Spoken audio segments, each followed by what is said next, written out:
تو عدلیہ نے بینچ نے مسترد کر دیا، یکسر مسترد کر دیا، اور انہوں نے کہا کہ جو آپ کا منی ٹریل کا مین پلانک تھا، سہارا تھا، قطری خط، انہوں نے لفظ استعمال کیا، یہ تو بوگس ہے۔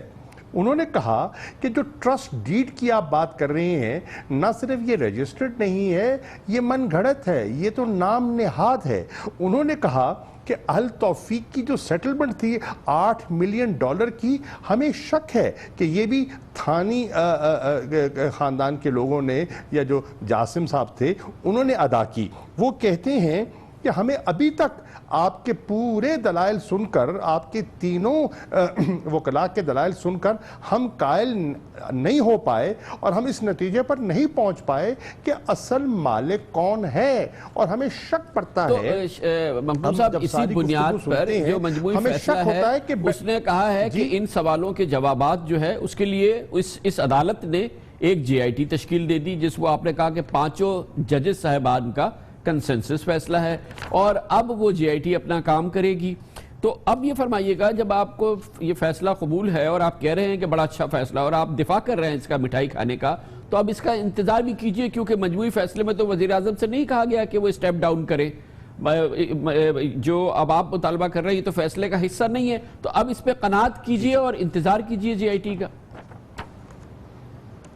نہیں خان صاحب، دیکھیے فرق یہ ہے کہ 5 میں سے 2 جج صاحبان جو سینئر ترین ہیں، انہوں نے کہا کہ جو کچھ ہم نے سنا، جو کچھ ہم نے دیکھا، ہماری نظر میں یہ اب اس اہل نہیں رہے۔ انہوں نے قوم سے جھوٹ بولا، وہ ہمیں مطمئن نہیں کر پائے، اور وہ ہماری نظر میں اب وزیر اعظم کے عہدے کے لیے اہل نہیں ہیں، اور ان کے خلاف ڈسکوالیفیکیشن کی پروسیڈنگز کا آغاز ہونا چاہیے۔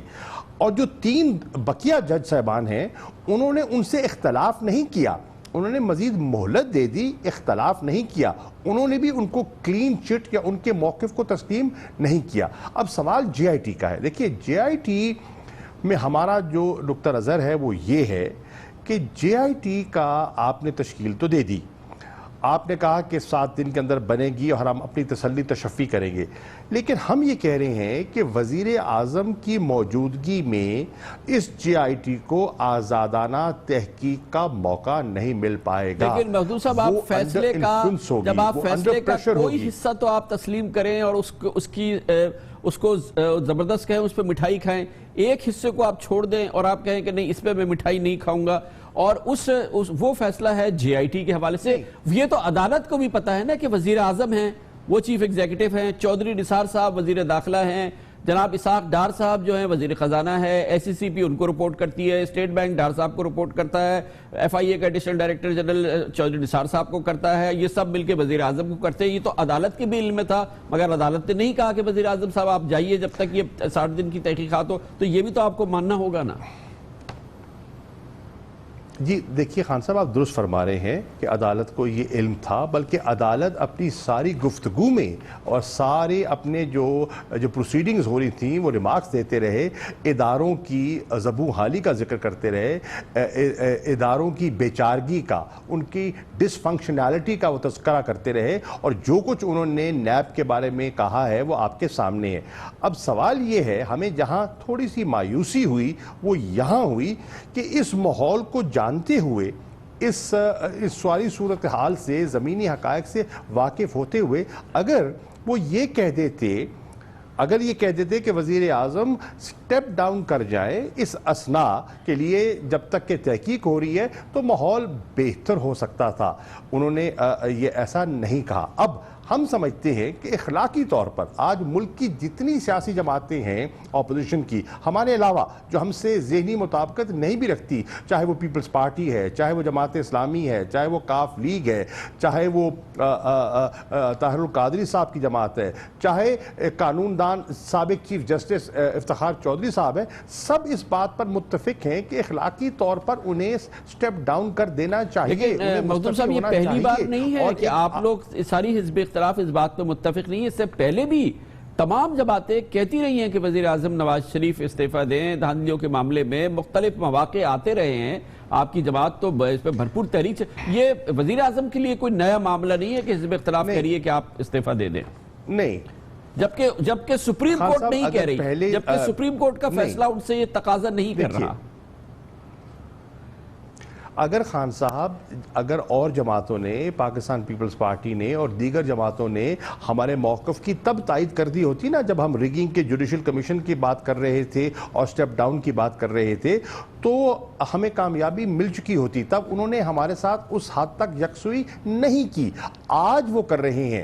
پہلے تو وہ سمجھتے تھے کہ وہ جمہوریت کا دفاع کر رہے ہیں، جمہوریت کو لیکن مخدوم صاحب، آصف زرداری صاحب یہ کہہ رہے ہیں، آصف زرداری صاحب نے کل بھی کہا، جب آپ کی جماعت نے بھرپور فیصلے کی حمایت کی اور اس کو اون کیا، انکلوڈنگ جے آئی ٹی، کل خان صاحب نے، آصف زرداری صاحب نے فیصلے کو بالکل مسترد کر دیا، جے آئی ٹی کو کمپلیٹلی مسترد کر دیا، اور انہوں نے کہا کہ خان صاحب کو ہم نے پہلے کہا تھا کہ آپ ہماری بات مانیں، لیکن ان کو سیاست آتی نہیں ہے. انہوں نے ایک طرح سے پیشکش کی خان صاحب کو کہ وہ ان سے سیاست سیکھے. آپ دونوں کو جانتے رہے ہیں، آپ نے زرداری صاحب کے ساتھ بھی کیا ہے، خان صاحب کے ساتھ بھی ماشاءاللہ آپ کام کر رہے ہیں. آپ کے خیال میں زرداری صاحب اتنے جہاں دیدہ، کونا مشق، اتنی ان کی تجربہ ہے کہ خان صاحب کو ان سے لیسن لینا چاہیے سیاست کا؟ دیکھیے، ان کی سیاست اپنی ہے اور خان صاحب کا اپنا انداز ہے، اپنی سوچ ہے، اپنی فکر ہے. ان کی سیاست پر بہت سے لوگوں کو اعتراضات بھی تو ہے نا. اگر ان کی سیاست اور ان کا طریقہ حکمرانی درست ہوتا تو 2013 میں یہ نتائج نہ ہوتے جو کہ انہیں ملے. تو ان کی سیاست پر بہت سے لوگ ان کی پارٹی کے اندر بھی معترض تھے اور ابھی بھی ہیں. یہ اور بات ہے کہ کھل کے بات کوئی کر سکے یا نہ کر سکے، لیکن یہ ان کا فیصلہ ہے، وہ اپنا انداز ہے. انہوں نے جس طرح سوچنا ہے وہ ان کا حق بجانے میں ہے، وہ کر سکتے ہیں، وہ خود مختار ہیں، آزاد ہیں. لیکن ہم نے دیانتداری سے اس کیس کو آگے بڑھایا. ہم نے تو سب کو دعوت دی تھی کہ آئیں. ہم جب اس کورٹ میں تھے، وہ اس پٹیشن کا، وہ بھی اس کارروائی کا حصہ بن سکتے تھے. ان کی رائے میں ہمیں عدالت میں نہیں جانا چاہیے تھا. ان کا ایک طبقہ ہے، وہ سمجھتے تھے کہ عدالت سے حاصل کچھ نہیں ہوگا. ہم سمجھتے ہیں عدالت میں جانے سے ہم نے نہ صرف اس ایشو کو زندہ رکھا، بلکہ یہ جو ججمنٹ آئی ہے اس نے بہت سی چیزوں کو، ہمارے موقف کو اجاگر کیا اور اس پر مہر ثبت کی کہ ہم جو کہہ رہے تھے وہ درست کہہ رہے تھے، ہماری بات میں غلطی نہیں تھی. اب یہ پہلے انہوں نے نہیں کیا، لیکن اب پھر وہ ایک سچویشن ہو رہی ہے. آپ کو لگتا ہے کہ اس صورتحال میں اگر ضرورت پڑی تو خان صاحب بنی گالہ سے زرداری ہاؤس اسلام آباد جائیں گے، اور جو ان کی پرانی گفتگو یا ان کا اوپینین یا بہت ہی مضبوط رائے رہی ہے زرداری صاحب کے بارے میں، وہ فی الحال اس سے صرف نظر کر سکتے ہیں آپ کے خیال میں خان صاحب ابھی؟ یہ دیکھیے، بات یہ ہے کہ اس کے بارے میں ابھی دیکھیے کچھ نہیں کہہ سکتا، لیکن میں یہ کہہ سکتا ہوں کہ دو چیزوں پر ایک سچویشن ایوالو کی ہے. ایک، سب وہ بھی اور دیگر جماعتیں بھی ایک چیز پر متفق دکھائی دے رہی ہیں کہ ان حالات میں اس فیصلے کے بعد اب نواز شریف صاحب کا کنٹینیو کرنے کا جواز نہیں ہے.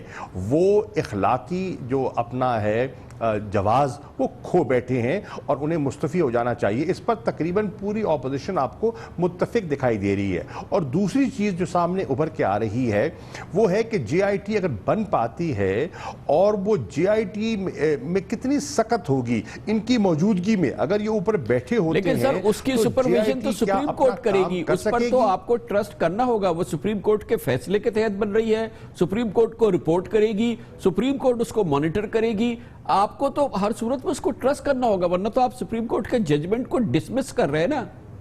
دیکھیے، نہیں خان صاحب، ہم اس کو ٹرسٹ کرنے سے ہم انکار نہیں کر رہے. ہم کہہ رہے ہیں کہ ان کو وہ آزادانہ ماحول نہیں مل پا رہا. ان کے اوپر اگر یہ بیٹھے ہوں گے، یہ حکومت کا دباؤ ہوگا تو وہ آزادی سے انویسٹیگیشن نہیں کر پائیں گے. یہ ہمارا موقف ہے.